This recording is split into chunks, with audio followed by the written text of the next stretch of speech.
Well, obviously from our opening speakers, you can see the direct connection between AI and the big data, and how starting last year with what the impact on West Virginia, and then continuing this year moving into the big data. And it's exciting for me to be here. For those of you that don't know me, I'm Gail Manchin and chairman of West Virginia Public Education Collaborative.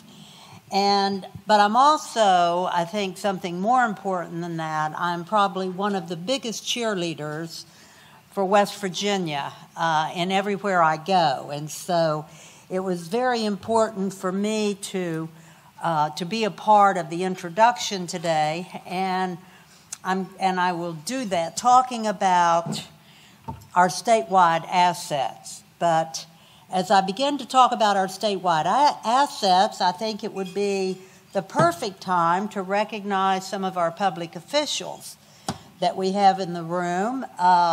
Mike Graney from Commerce, and Mark Warner, Secretary of State. And I see Senator Mitch Carmichael, back of the room. We have Mary Elizabeth Eckerson, representing Senator Capito. And Ryan Thorne, representing Senator Manchin. And then some more of our assets. Would anyone from the Public Education Collaborative Board, if you serve on the board of the collaborative, would you please stand up, be recognized? Thank you. Also, any board members from West Virginia Forward?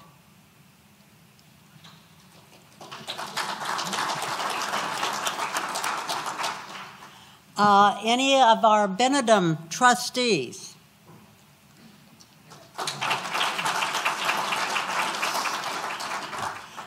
So that is just a few examples, but truthfully, everyone in this room is a great asset to West Virginia.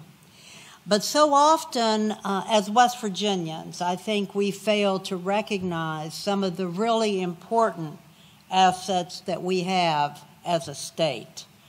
I am continually amazed, impressed, and surprised by all that is going on at Bechtel Summit, the Boy Scouts' home for the next 100 years. No other state in this country has a Bechtel Summit. No other state in this country will ever be hosting a national or international jamboree as Bechtel Summit did this summer at the end of July, where they hosted more than 150 countries in Fayette County, West Virginia. I think sometimes we fail to recognize just how great our assets are.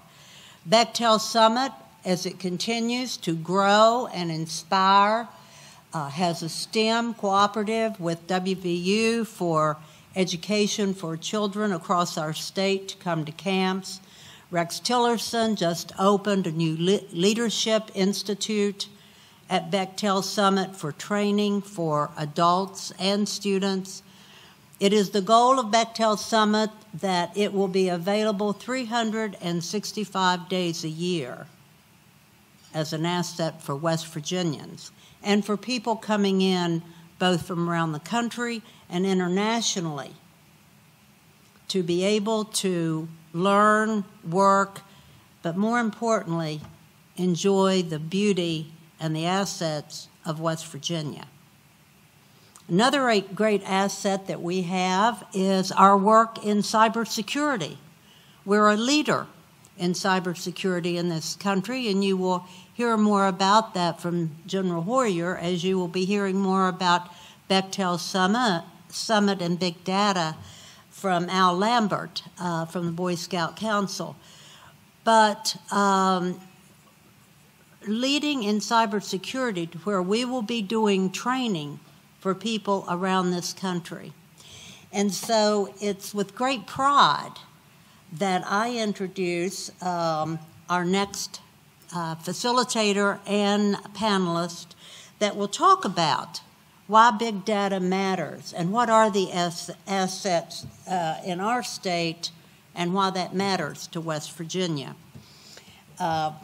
Dr. Brad Price, and I will tell you, if you haven't noticed in your programs, and you probably have, they're wonderful pictures and biographies of all of our presenters, and so I'm not going to read those, but the best thing that I can say about Dr. Brad Price is he is from Madison, West Virginia. He is an alumni of West Virginia University, and then he left West Virginia. And that's okay, because now he has come back to West Virginia and is serving as a professor in the West Virginia University John Chambers College of Business and Economics. So if you'll welcome Dr. Brad Price to come up, he will be facilitating the next panel. And then I would ask our panelist, Jim Estep, President and CEO of High Technology Foundation, Dr. Victor Finomore, Director of Research Development and Data Analytics at the Rockefeller Neuroscience Institute. If y'all will go ahead and start coming up. We're going to try to make up for time here. Drew Formica, the Project and Program Manager of Leidos, and General James Hoyer, Adjutant General, West Virginia National Guard.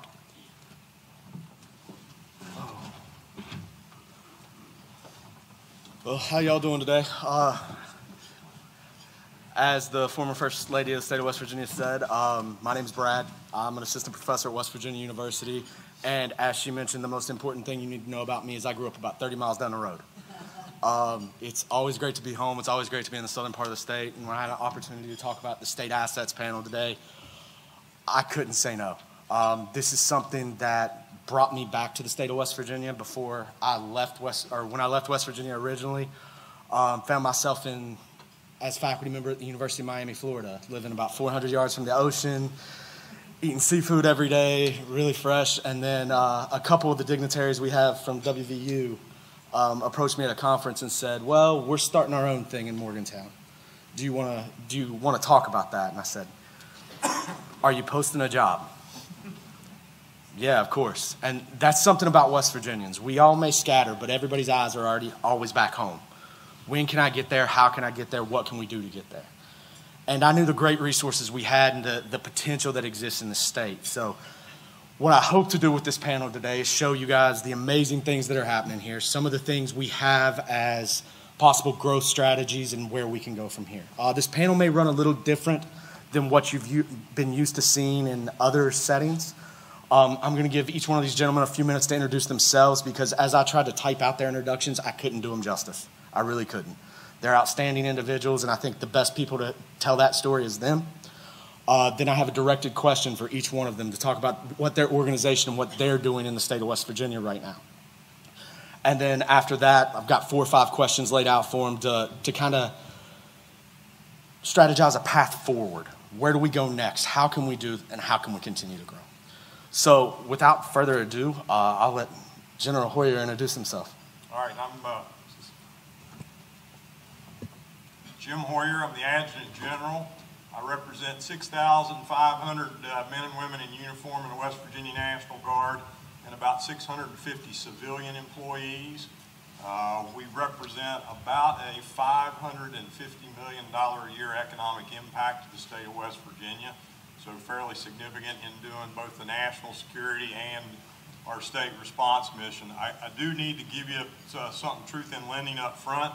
Does anybody know what this is? It's a BlackBerry. That's how technically savvy I am. I carry a BlackBerry, right? And I got to tell you a quick story. A couple of months ago, my wife and I were in a store. Okay. And I don't know. Okay. All right, I'm only going to be able, this is hard, I'm part Italian, I'm only going to be able to talk with one hand. So, okay, So we're in a store. I set this down to make a purchase, pull my wallet out. This young 20-year-old young man looked down at that with great amazement, and he said, "Is that a BlackBerry?" And I said, "Yes." And he said, "Shouldn't it be in a museum?" And my wife, who likes to keep me in check, thought that was one of the funniest things possible. But I quickly recovered, and I picked it up, and I kind of started going like this, and I said, "Yeah, kid, and it doubles as a Ninja Death Star. You want to see how that works?" So West Virginia National Guard has been trying to be an asset for the state of West Virginia from a technology standpoint and to help move us in the direction that we need to go as a state. I will give you one example because it relates to Doug and Noah, and it relates to the 2013 Jamboree as to how important data is, but not just data, the culture you set for allowing people in your organization to use and leverage data correctly. So 2013 is the first Jamboree in West Virginia at the new site. The first night of the event, about 65,000 people in the amphitheater, most of them young scouts. And it's a show supposed to start at 7 o'clock, big name act coming in, and about 10 minutes till 7 in our operations center at the Armory across the way. Noticed out of the corner of my eye, two young, about 20-something weather service employees were actively engaged with each other, and then they made a beeline straight over to me and retired three-star Admiral Dan McCarthy, who headed the program for the Scouts. And they said, "Hey, sir, we really need to talk to you, okay? We think that the storm that is coming in is moving faster than predicted, and we believe that it is going to have significant lightning in the storm." Now, these two young folks were very adamant and very confident in their presentation. So I looked at Dan, and Dan and I talked, and we decided we were either going to be heroes or goats based on this information, right?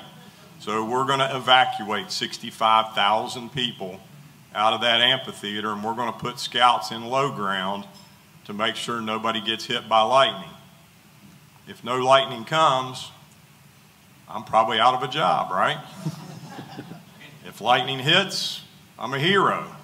So we made the decision based on their being adamant that their data was correct and their data was timely, and we evacuated. And a little bit after 7, we're looking at our watch. It's raining like crazy, but there's no lightning. 5 minutes after 7, it's still raining as hard as can be, but there's no lightning. At 7:07, 2 lightning strikes in the center of the amphitheater. So my point is, the data that's out there, the other thing we've got to do as a nation, and we can take advantage of as West Virginia, is teach the culture and the capability of how to execute what data is available. Thank you. Next up, we have Dr. Vic Finomore from the Rockefeller Neuroscience Institute. Hello, everyone. So as Rocky said, I am a West Virginian by choice. Been here almost 2 years now. Came from Colorado Springs when I was at the Air Force Academy. Much bigger mountains, but moved over to the much greener mountains over here. Especially the drive down from Morgantown today, it's beautiful. But so I spent a good 10, 12 years of my career at the Department of Defense, working for the Air Force as a researcher. Part of my job was to take BlackBerries or hand-calculated notes to move it to Android devices. And so, again, providing our special ops, operations with actually advanced technology and the data so they can make those calls in the field. So that was what I did for a majority of my career until I got a call up to find out what's going on at the Rockefeller Neuroscience Institute. So I'll talk about a little bit that later. But a lot of it was this mission, this call to really take medical research, take neuroscience, include human performance, and really kick it up a notch. And a lot of that is, partnering with the hospital, with the university, and the state to pull in all of our resources together to really help the lives of not only our patients, but all people. So a lot of it is, working with General Hoyer and his team on helping not only our military personnel, but also just helping health and wellness in general. And how do we use data? How do we use mobile apps to do that? So it's been a crazy year and a half ride, and looking forward to a lot more fun here in West Virginia. Great, glad you're here with us. Next up, we have Jim Estep from the West Virginia High Tech Foundation. Thanks, Brad. It's a pleasure to be with you here today, and looking forward to listening to everyone continue their conversations on a very important topic. I'm the president and CEO of the High Technology Foundation. We're located in Fairmont, West Virginia at the I-79 Technology Park, which many of you, I'm sure, pass by regularly. Our mission at the High Tech Foundation is one of economic diversification. And we're trying to diversify the economy, not just with another industry, but with the knowledge sector. And we're trying to do that for a couple of reasons. One is that if you look at the national trends, the national economic trends, you'll find that almost 2/3 of the national economy can be defined as a component of the knowledge sector in one way or the other. And one of the characteristics of that knowledge sector is that workforce is playing an incredibly important role. And what that means is that those particular areas of the country that are thriving or really putting down some unique roots in the knowledge sector are ones with a strong workforce demographic. Now, that's a real issue for the state of West Virginia because not only have we not been economically diversified over the years, which of course we're all painfully realizing now, but because we relied on singular industries that did not require high educational attainment in their workforce, our workforce demographic has been defined as the least educated or the least workforce with educational attainment. And the problem, of course, is that we want to, as a state, we want to participate in that national economy, not just in a meaningful way, but we want to be competitive. But if we're in last place in educational attainment, then that's a problem. That's a real problem. So how do you solve that? How do you attack that problem? We can go to the legislature and we could go to all the colleges and universities and say, hey guys, can you give us 10,000, 20,000 knowledge workers next May? Which they probably would, because my experience is that we have an incredible education system. But even if they did, what are those folks going to do? Are they going to go home and sit around and wait for jobs to come? They're not. They're going to do what they've done for the last 50 or 60 years, and that's they're going to go to Pittsburgh, they're going to go to Charlotte, they're going to go to Virginia, and so forth and so on. So we're not going to solve the problem by overhauling our education system or producing more graduates. We're going to solve the problem if we build a fundamental business case for there to be a knowledge sector in the state of West Virginia. So how do you do that? As I said before, if you look around the country, most locations that are thriving in the knowledge sector are built on a workforce population with a high educational attainment. So we have absolutely the worst problem. Well, at the High Technology Foundation, we're pursuing a strategy that has demonstrated a great deal of success over the last 25 years. And that is, we are pursuing the recruitment of federal operations out of the Northern Virginia, Eastern Maryland area to come to our region and set up operations. Now, a lot of times when I say that, some of the feedback I get is, well, we don't want government jobs. We don't want government. But you're not really thinking about the issue the right way when you say that. First of all, if you look at Virginia, you look at Pennsylvania, you look at Ohio, there is at least $10 billion worth of technology/knowledge sector spending in each of those states directly coming from federal operations. And even in Kentucky, there's almost $5 billion. That is playing a huge function, a huge role in their economies. In West Virginia, it's maybe $500 million on a good year. Now, why don't we have greater spending, especially since we had Senator Byrd for 30 years? I don't have a good answer for that. The fact remains that those are the numbers. So every time that we can recruit a federal operation, for example, the things that Doug mentioned from NOAA, the FBI CGIS operation in Fairmont, the Energy Lab in Morgantown, NIOSH or Morgantown, and so forth and so on.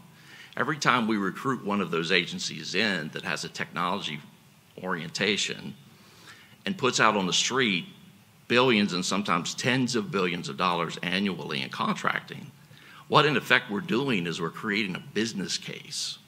We're creating a reason for technology companies and knowledge sector companies to want to come to our state because there's money to be made.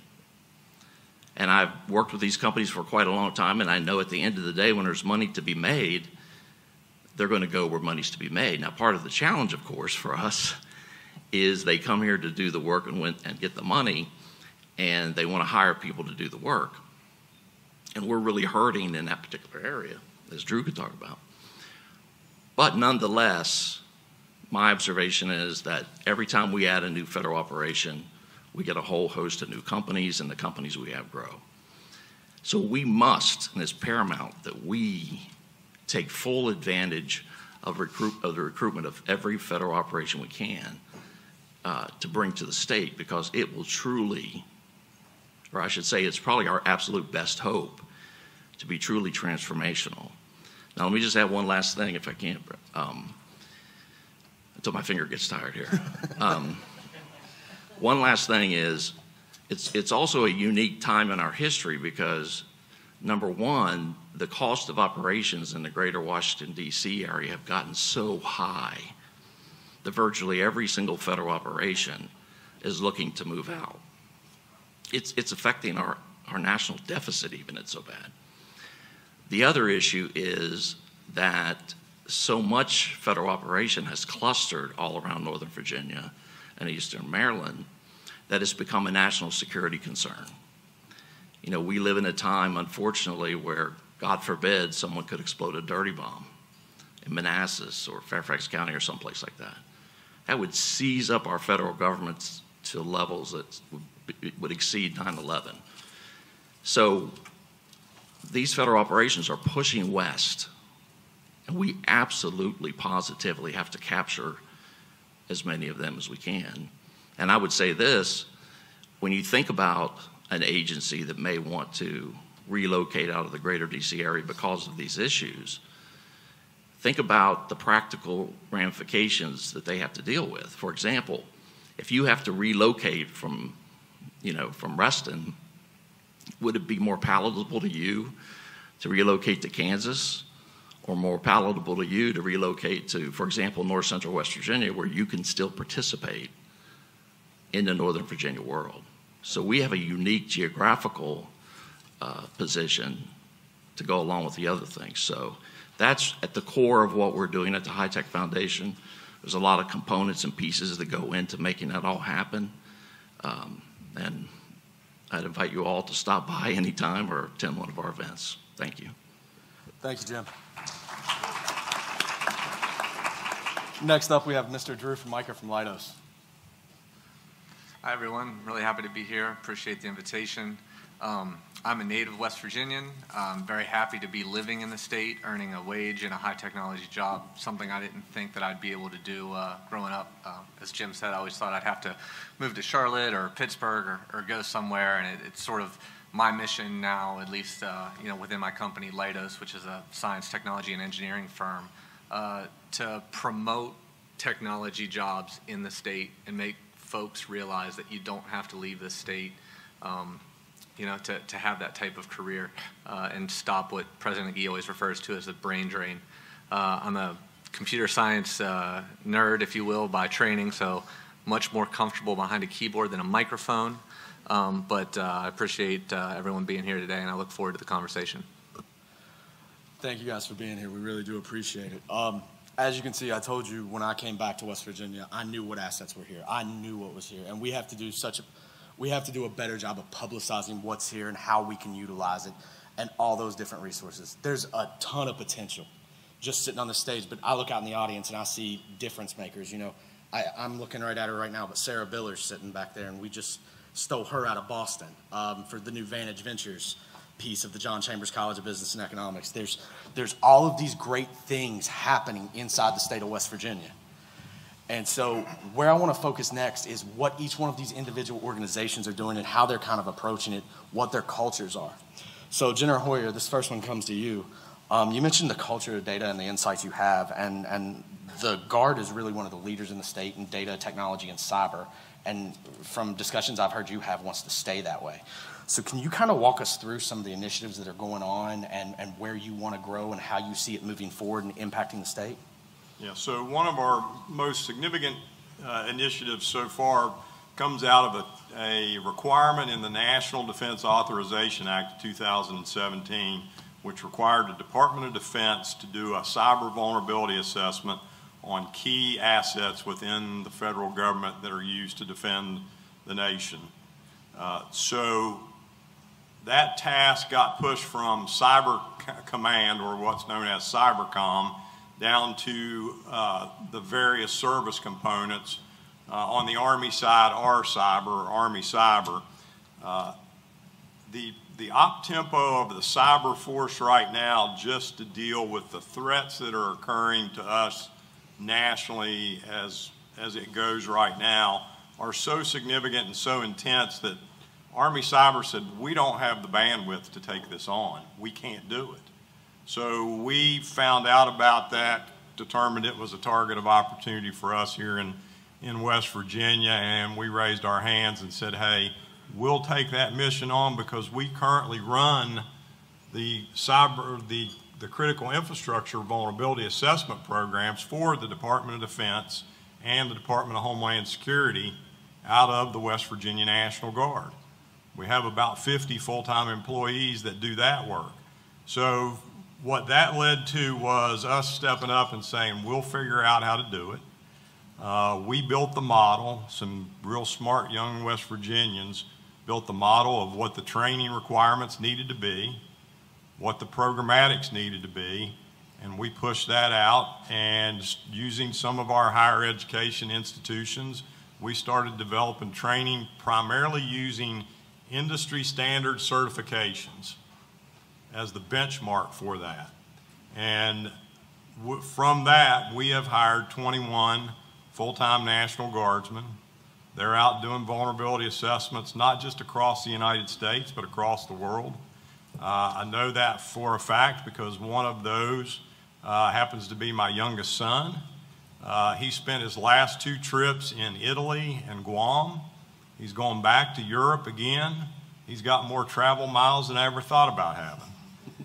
And he's using them to take vacations when he's off. So, but what we did was build out that capability, and part of the focus behind this was, and there was clearly a chance that we were going to fail at this, right? Because we're just dumb hillbillies from West Virginia, and how are we going to put this together? But if we succeeded at this, which we have, we're going to have 21 highly trained West Virginians, and we're going to be able to demonstrate that West Virginia can be a platform for doing national security work going forward, just like we did with the physical critical infrastructure program. And now you've got a base to go from. You also demonstrate to young people in West Virginia that there are opportunities going forward to do something from a national perspective right here in West Virginia. So this was not just about doing a national mission. This was about us being able to demonstrate to West Virginia that we can be a national asset. So what's happened as a result of that program is 2 more components coming forward. One is the Navy and the Army partnered together, and they're forwarding funding to us to start a center at Camp Dawson, our training facility in Preston County, the cyber testing and training environment. And that's going to be the asset that's going to be used for the 2 services, as well as the National Security Agency and a couple other agencies, to be able to do the ongoing testing and evaluation that we need to do from a national perspective. And I think the last 2 days has put this in perspective, and it's not just normal cyber security vulnerability. Stop and think about it, folks. a day and a half ago from Yemen, the middle of nowhere in the world, trust me, with not a whole lot of infrastructure to it. They launched a drone strike on one of the largest oil refineries in the world, and they rendered it inoperable. So this is it's a major national security issue, but it is a major opportunity for us here in West Virginia. So we're going to have the Test and Evaluation Center that will employ 6 more people. We now are doing a pilot project for the Defense Information Systems Agency, another 8 full-time folks that we're going to have to bring on, train, and put in the pipeline. And then in the following fiscal year, we'll add another 21 full-time positions for Army Cyber. So we're going to be over 50 positions. The challenge we're going to have going forward is we're training these young E4s and E5s, you know, that make $50,000, $55,000, $60,000 a year, who with the certifications and training we give them can go into the Beltway and make a couple $100,000 a year. So we've got to figure out how to address that. So one of the things Sergeant Major and I are working on right now with the Army leadership is how do we keep these kids? How do we keep them employed in the employment of the government? And the Guard will play a major role as these folks leave active duty, being able to bring these folks into the National Guard and allow them to continue their service on a part-time basis and go out and make that money, but still come in and get deployed somewhere else. So a major opportunity for us here in West Virginia going forward with some of these initiatives. Absolutely, thank you for that. I know at WVU we've had a lot of cybersecurity initiatives, launching our new master's program in the business school, but also all the great things our counterparts over at computer science are doing with cyber and all the workforce development things, and it's all built around getting students these certifications able to go out in industry and make an impact immediately. I want to switch it up a little bit and go to another place that I think West Virginia has a strategic advantage, which is healthcare, which is kind of Dr. Finomore's area.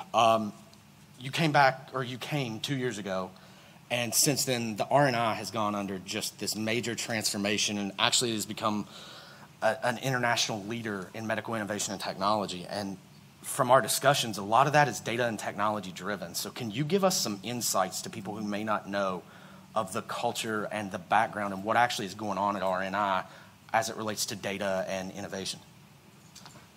Yeah, definitely. So for, if you don't know, the Rockefeller Neuroscience Institute really rebranded itself around 2 years ago with Dr. Ali Rezai, who's our executive director, who came in. And by the way, he says hello. Problem with being a world-renowned neurosurgeon, and the director is he's called in 1,000 different places. So he actually has to see some patients today, then heads off to Rome for a big neurosurgery conference and all that. But he says hello. But it's really him and his vision, and again, as I said, the support from the university, the hospital, and the state to really push this innovation. We've been able to really move forward with a lot of people heard about first in the state, first in the region, first in the world procedures and different techniques that Dr. Rezai and his team has really brought together. So with this grouping together, we've really on the medical side brought together neurosurgery, neurology, behavioral medicine, and psychiatry, and now neuroradiology all under one umbrella. So it's that interconnection between all that working together. We've also started a new department of neuroscience, so bringing in a lot of that basic research. And then just recently, we rededicated our building as the Innovation Center, and that's where a lot of our research comes from. And that's where I sit. As the Director of Research Development and Data Analytics, my job is to really be, bridging across our medical side, our clinical research, our basic research, and our applied research. And a big push is that I mentioned earlier is the Rockefeller Neuroscience Institute Cloud, the R&I Cloud that we've really been investing in and developing in the last year and a half. Part of that is taking data from the medical side. So we have information from every surgery, every procedure that we're doing, capturing that. And as you talk about, adding context and labels to everything. One of the first things, coming from the government and the military, side, I was like, oh, we have these medical records, everything's perfect, we just take this, do some machine learning on it, wonderful, we're going to solve some great problems. And all of the MDs laughed at me. So I said, okay, let's take a step back and figure out what we need to do. And a lot of that is trying to standardize and add context to that data. And because, you know, the Institute, we've been able to really help train, teach the MDs on how they do their notes. So we have actual specific content driven in there, as well as interfacing with our patients themselves. So now we have all this data from the medical side as they come into clinic. We're capturing all that, putting context, putting labels on that, and all that goes up to the cloud. Independently of that, we also have our research infrastructure. So we have research studies that we build this large, you know, framework to capture data in the clinic. We also deploy a lot of wearable technology so we can continually collect this data as people leave our clinic. And we have context driven around that. A lot of our big missions are related to chronic pain, addiction, depression, and then a lot of the Parkinson's, a lot of the other disorders. But we know, you know, addiction, they're not going to relapse in the clinic while we're monitoring them and all that. It's going to be outside. So how do we deploy the right sensors, right tools, so we can monitor that and now be better at predicting when someone may relapse or not. So we're, you know, putting together this cloud to pull this data in, and that's when our machine learning team and our data scientists are really looking at that data to really help be predictive and really personalize the treatment medication for our patients across our umbrella. So it really is building that infrastructure and being smart about how we do that. You know, just because we have a lot of data doesn't mean it's all good data. And we could build really bad models off of that. We really want to be smart on how we do that. And this rebranding of the RNI and bringing this team allows us to really take that step backwards and try to really, you know, build a beneficial, clean, you know, data cloud to really be predictive in how we're trying to really push and innovate, not only on the procedure side, but on how we actually look at patient healthcare. And then really the whole goal is to be preventative in anything and really promote health and wellness. So what are the right tools we could push up front? What are the right types of apps and education we could go forward so they never come to our system in the first place? And so those are some of the tools and techniques we're really trying to play with. Absolutely. I hope anybody who's never done research in medical records and gone in and dealt with that data and how nasty it is and how ugly it is and how much time it just makes you bang your head off the wall, it's an understatement to say how big of an innovation this is and how helpful it will be and how it will help move the state of West Virginia and healthcare forward. It really is a game changer for us. So thank you for talking about that. Jim, so the High Tech Foundation's been promoting growth in the sector for a lot of years. And most recently, you know, we heard Doug talk about the NOAA contracts and everything that's going on there. But can you expand on that, and can you get into the economic impact it's having for the state and the recruitment that you're seeing and everything along those lines for us? Sure. Let me start with just talk a little bit about cybersecurity for just a second. And congratulations to Leidos.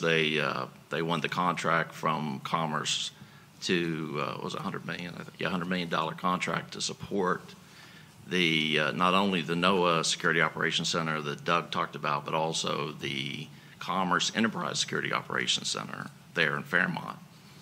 And it's crazy some of the stuff that they're doing there. You gotta keep in mind that ESOC basically is the entire Department of Commerce. So you can imagine that you have all of these sub-bureaus and agencies and parts of the Commerce Department, including NOAA. And I think they have to be, they have to approach this whole cybersecurity problem from a bit of an agnostic perspective, because there's a number of advanced cybersecurity platforms that are being used at different places within the Commerce Department. And so it's very challenging. And I think one thing that kind of surprised me was the level of cybersecurity activity that you see in a place like Commerce and NOAA. But as it turns out, they're pretty high target. And Leidos, I think they have about 100 people working there now, more or less, and plan to ramp that up quite a bit. So the demand for cybersecurity personnel, not just entry level, but folks with a few years of experience, is continuing to grow quite a bit. And I'd like to thank General Hoyer, who's been helping with some of that recruitment. which is very appreciated.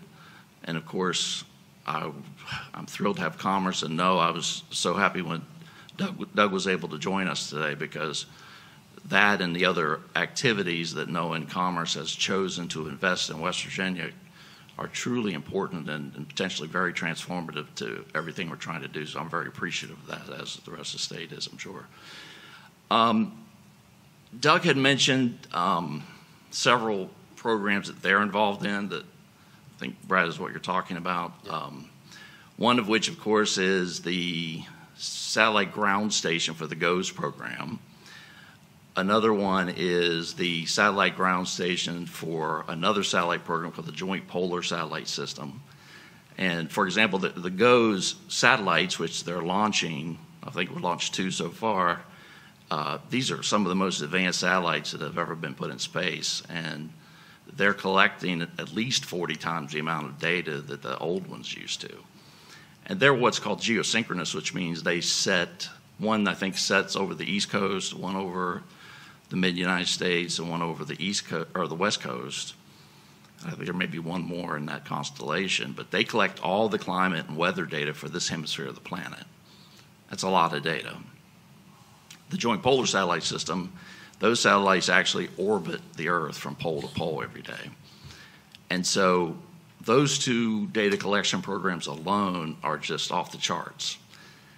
I mean, there's actually some issues with even ingesting all the data that we're collecting. So when you talk about big data, that's hugely big data. We also, of course, we're very fortunate to be selected as a site for NOAA's supercomputing center, the Environmental Security Computing Center that Doug mentioned.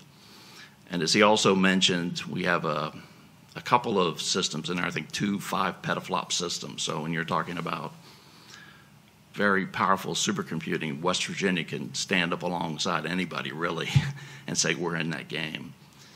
But I think part of the real exciting value is the co-location of these activities. So you have 2 satellite ground station programs collecting enormous amounts of data. You have a supercomputing center that can house multiple supercomputers to process this massive data. You have the main cybersecurity program for the whole agency next door. You have a group of activities that are not only synergistic, but represent an incredible opportunity in the context of big data. Doug talked a little bit about the program they have called the NOAA Big Data Project. And what a lot of people don't know, certainly came as a surprise to me, is that there has existed a $1.8 billion private weather industry in this country. Now the consumers of this industry are everything from a major municipality, an airport, the stock market, agriculture, the shipping industry. I mean, it's a thriving market. And I think from my perspective, one of the inhibitors of the growth of that particular sector is one thing Doug mentioned, and that was making available all this data. So this $1.8 billion industry is based upon what I would consider, and I'm a layperson in that regard, but I would consider limited access to that data. So what NOAA has been trying to do for the last few years is make that more accessible, make that data more accessible, and try to leverage cloud computing. Well, as Doug mentioned, it hasn't went exactly the way they hoped. I think the cloud computing providers are still trying to figure out how they can provide that data accessible in their existing business models. And it probably won't work exactly. There's going to have to be a next generation of cloud computing ideas or business plans or strategies to enable that. But I firmly believe that it's just around the corner. You already have some advancements in things like edge cloud computing type concepts that are already starting to take hold that I think could be an enabler of this. So you can imagine that if all this data was, number one, made more accessible, but then also that data was then wrapped with new technologies, other enabling technologies like machine learning, not only to clean it up, but to do pattern recognition and prediction.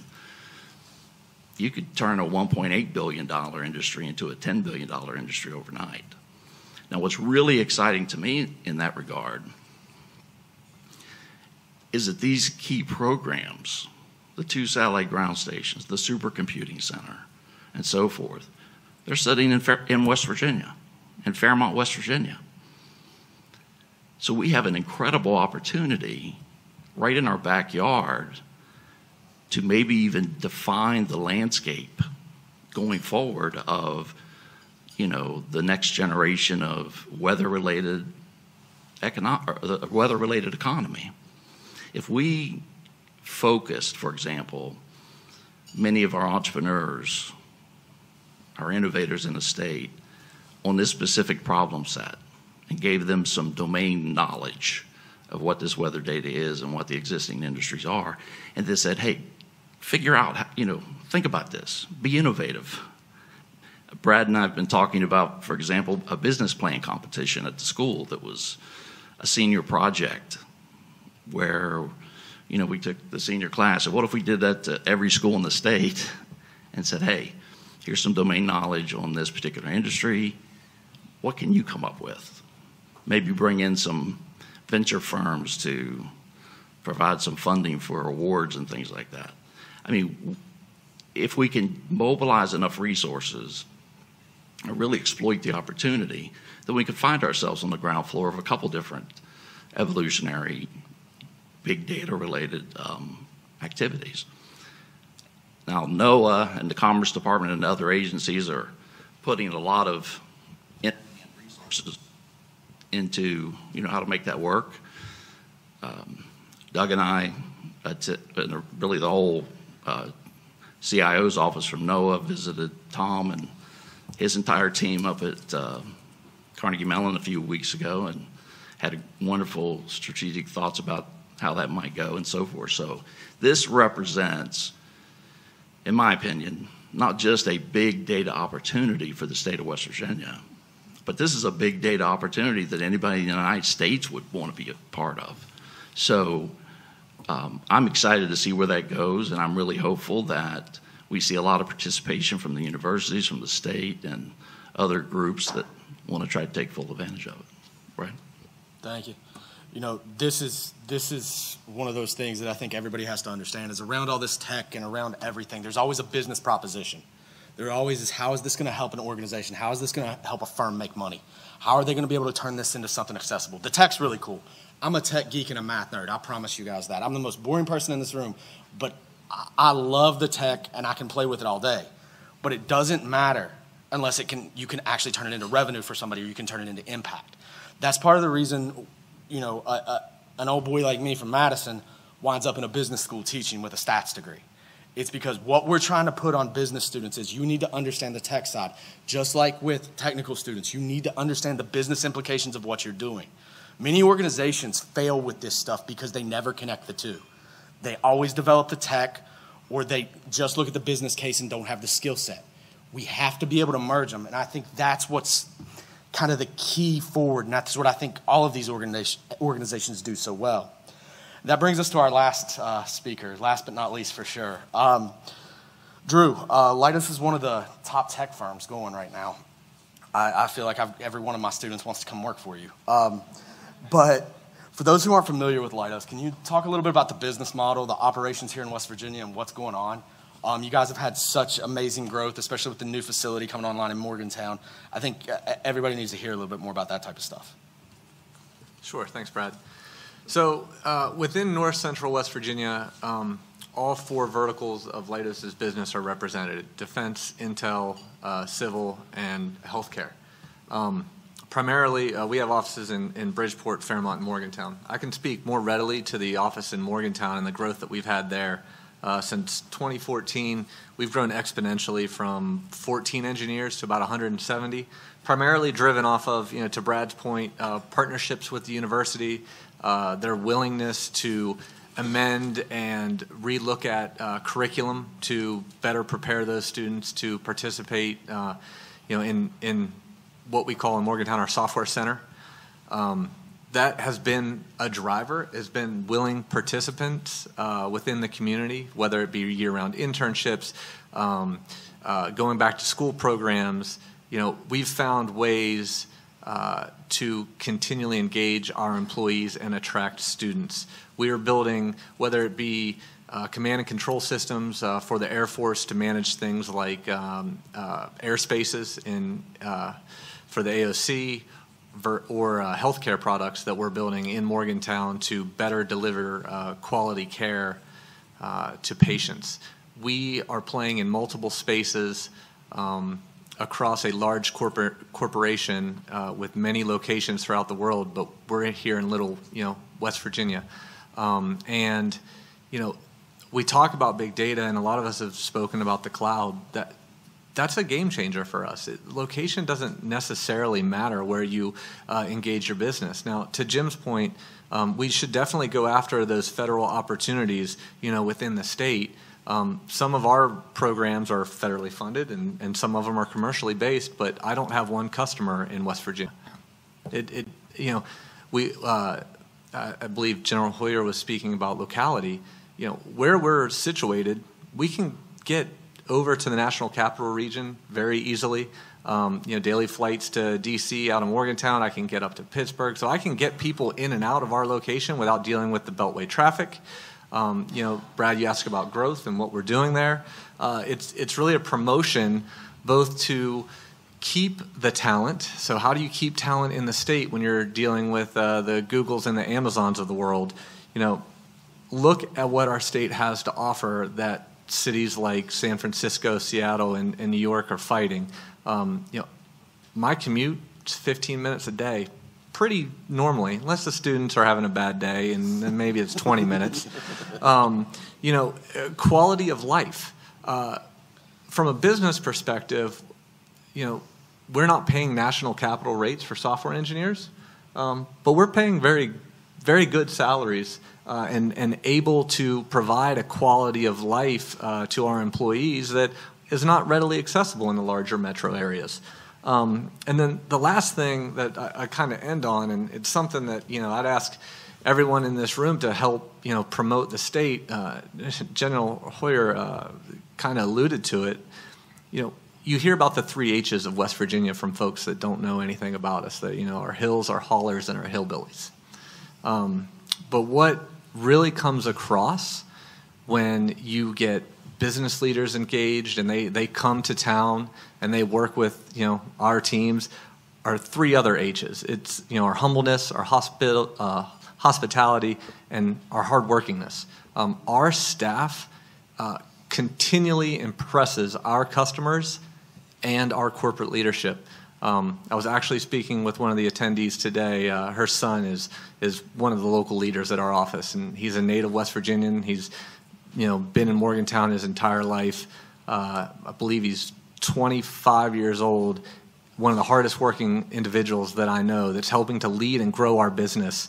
3-4 years into his career, and started as a year-round intern with us. So we have a lot of assets in the state.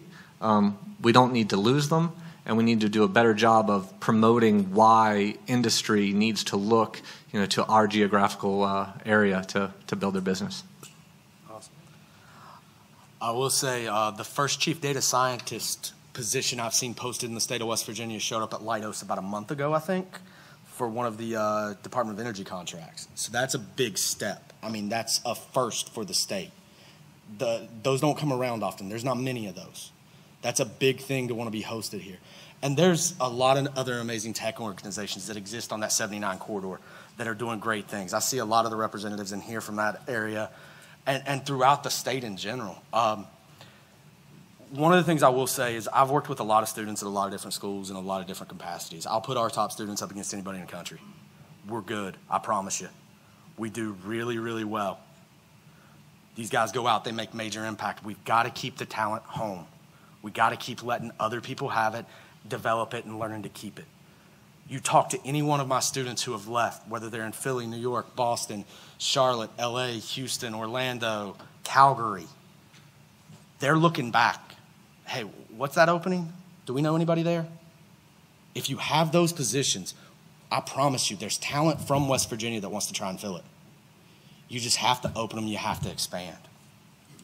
So I want to move into the next part of the panel. I want to give these guys a chance to talk to each other rather than just hearing about the organization. One of the things I think that we're very uniquely situated is how we can move healthcare and technology just from a rural aspect. There's a lot of states that face the same challenges we do every day, whether it's in the Midwest, the West Coast, the Southeast. But there's also DOD implications of these type of things. So the question I want to pose to these is, how do we position ourselves to lead in medical innovation and technology as a state? What do we need to invest in? How do we make that move? And Dr. Finomore, since it's your area, I'll let you start that. No, thanks. Actually, one of the key things that kind of sold me when I came in for my interview, something that President Gee says really nicely, is that West Virginia is small enough state, but big enough or medium state that has Gee will say it much better. It has all the real world problems. It's big enough to have all the real world problems, from especially addiction, education, all that kind of stuff. But it's small enough that we can actually make impacts on. And I think that was one of the key things that really drove me here, being an experimentalist and a researcher, is that we can, again, start from the ground up and really be this living lab of the state and really put in key nuggets and see what happens. And we have the organic growth. The more and more I learn about just different areas and, being on this panel, that's one reason I was really motivated, is to make these connections, because there's a lot of great talent right here. And so by training our hospital system, training the doctors to put in the right data into the cloud, have that cloud, make it open, make it available to this talent that's around here. And then, we talked about challenges, driving the students, have that carrot on the stick to, look at this data, look at what you could make this direct impact right now to actual patients, actual addicts right now on the streets. We could do this by, and then see it happen, see it evolve, and then refine that. And really be that model is really what's key. And by, coming together, working, understanding each other's point of views, and work together by, sharing the data, by, having the right data inputs, and then, using it as a teaching tool, as a training tool, is really, I think, could really help really drive that move, drive that push forward.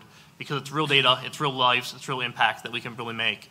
And again, that's what motivated me to come here. That's what I think could really help, motivate people to work on this type of information, gain that knowledge, and to help really improve. Yeah, I'd just like to echo the last point about sharing the data. We talk about medical innovation. There's no doubt in my mind that from a technology standpoint, we can do better. We can build systems that can better predict when someone's is maybe gonna go septic or is in septic shock. The biggest issue that technology companies tend to have around building these solutions is access to real world data. Get the data. I mean, I can't drive, it seems like every time I go north, west, south, whatever it is, I see a new WVU hospital sign, on the side of the road. It seems to me that if we could work a partnership throughout the state around the given hospital systems to share and anonymize the data, which, mind you, is not a trivial task, but can be done, and make that available to industry, to government, grants and funding research, against that data, we could make some real inroads. And I think that goes back to what we heard early with our two keynotes, where Dr. Mitchell was talking about privacy, but the impact these things can have. But it also follows NOAA's open data policies about how can we make an impact in healthcare? How can we do those things? And kind of moving that forward. We have the right resources in the state. Can we continue to expand on it, I think? So, if everybody's okay with moving on, well, go ahead, Just General. a point, and not necessarily related to this question, but something I've been wanting to get across here before we end, is one of the things I think we're not doing well in the state of West Virginia is we do a lot of business recruitment, but we don't have, I think we need a human capital management initiative in the state of West Virginia. And I look at it from a guard perspective, and I look at a couple of things. One, just managing recruiting for the guard My folks tell me that in the age range 18 to 24 in the state of West Virginia over the next 5 years, our demographic is going to drop 4.5%. So I'm worried as hell about recruiting enough people just for the National Guard. And one of the things that Sergeant Major and I've tried to take on here is working with Jim so far, but I look down at the end, if we're not doing our job of recruiting people to come back to the state, but also people who've never been here before, veterans with security clearances are absolutely crucial. And I will tell you that there are people out there, veterans, who grew up in other places, but if I can match them with an opportunity in north central West Virginia with a good paying job and leverage their security clearance, they'll come here. But we don't have a concerted effort to do that. One of the things that, I don't know if it's necessarily in our purview to do, but one of the things we're going to try to take on from a Guard perspective is to try to match that talent up. We've been flinging emails back and forth here over the last couple of weeks with Jim on vacancies that are open. Our universities and colleges have got to go out on their alumni pages and push out all these vacant jobs out there and say, hey, you want to come back to West Virginia? Here's a job. Because I guarantee you, if we went out and surveyed those alumni across the various institutions and said, hey, do you know this job's available in West Virginia? I bet 90% of them would tell you, hell, I didn't know that was available. So we have got to do a better job of this as a state moving forward. Well, and I think that brings us to the next question I was going to ask. What workforce development do we need to be doing here? What initiatives do we need? What's the path forward there?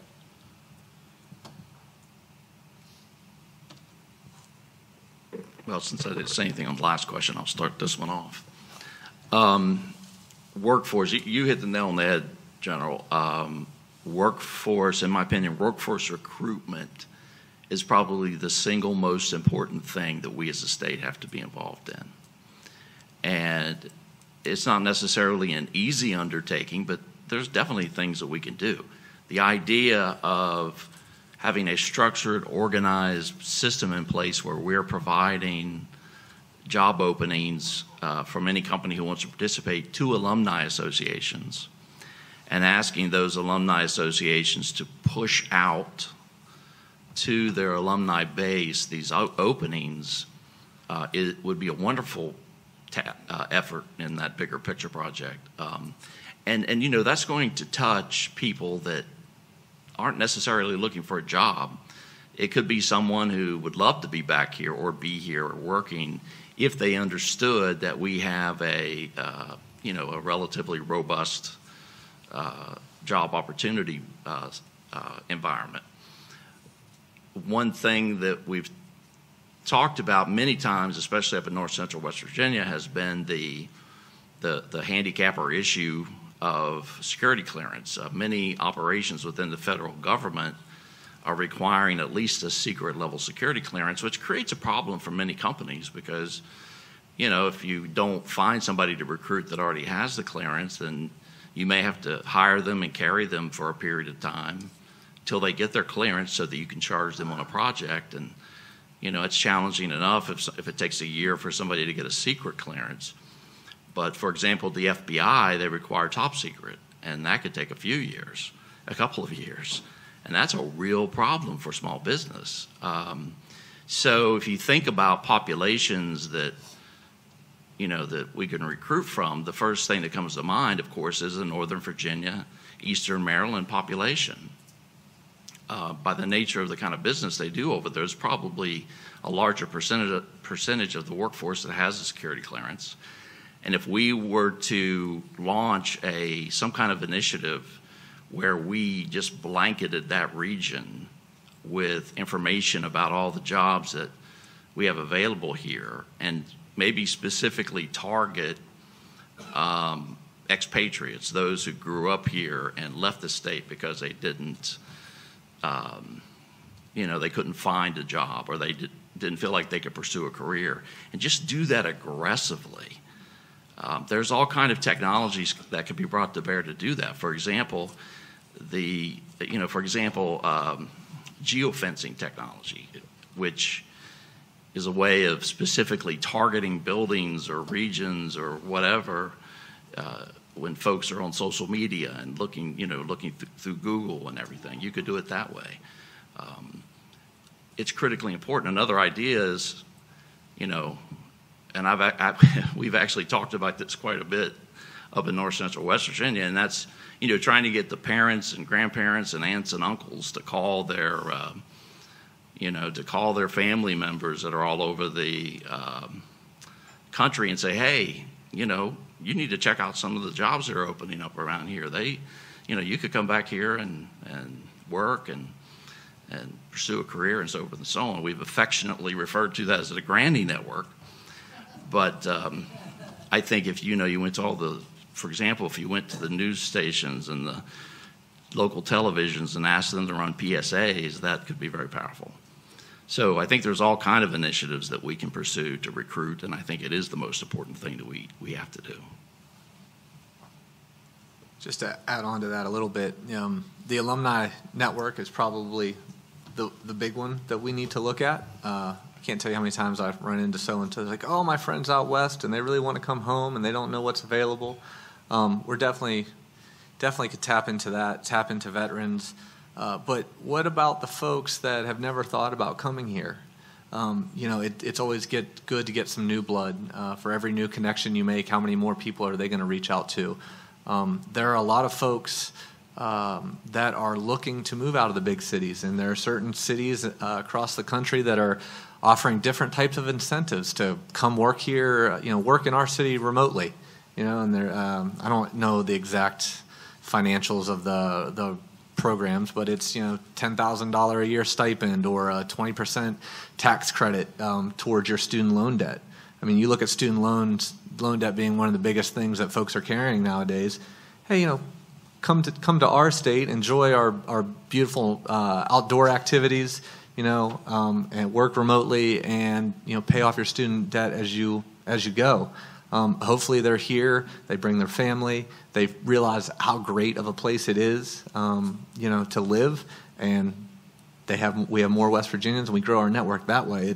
It's not just about bringing home those that we've lost. It's about also finding ways to draw in folks that don't quite know how hidden of a treasure it is here.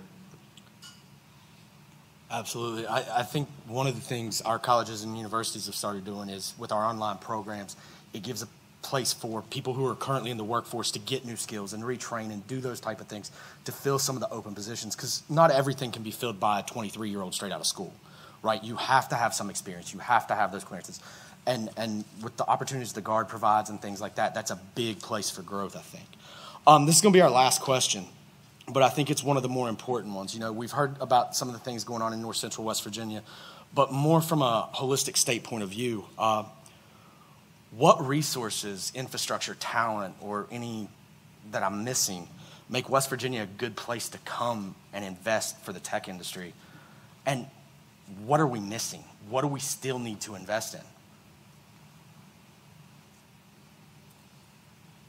Well, I'm kind of repeating what I said earlier, but at the end of the day, if we want to have a tech industry or a knowledge sector industry or whatever you want to call it, you got to have a business case. There has to be a reason. I mean, we've had coal companies and coal industries because we had coal. We have natural gas companies because we have natural gas. We have timber companies because we have that resource. So we have to think of the problem as how do we create and build that business case. And if you put yourself in the place of a company and what is it, your primary mission?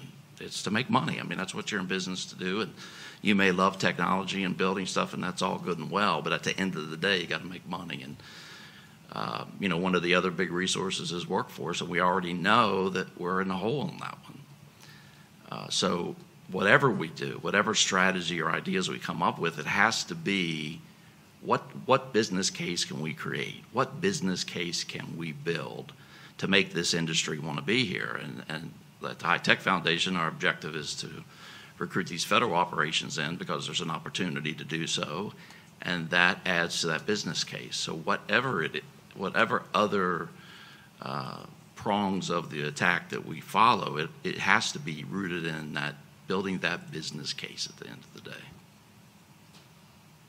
And I think until we get to the point where artificial intelligence is 50 years down the road and we don't need humans, we've got to have human capital, and we're failing at that as a state right now. We have got to get our heads out of, as we call it in the parachute business, our fourth point of contact, and get moving and get people back. We've got the ability in our institutions to train them, and we don't necessarily have to give them a college degree starting out.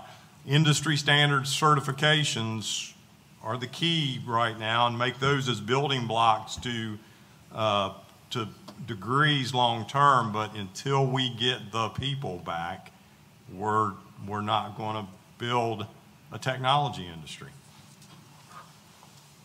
I think following off of that, one of the key things too, getting the people back, but understanding who these people are now. A lot of them are not going to get the 30-year-old, retirement watch or whatever. They're going to be hopping around. So understanding what is that magnet to keep them in that circle and to advertise that. So yes, they might start at, company A, they might hop over to B, bring that knowledge, bring that, resources over there. But how do we build that environment here in West Virginia to allow for that hopping around and to be that magnet? I think that's something key to really think about it, understanding the type of people that we do want to bring back here. Absolutely. Gentlemen, thank you so much. Let's thank our panel.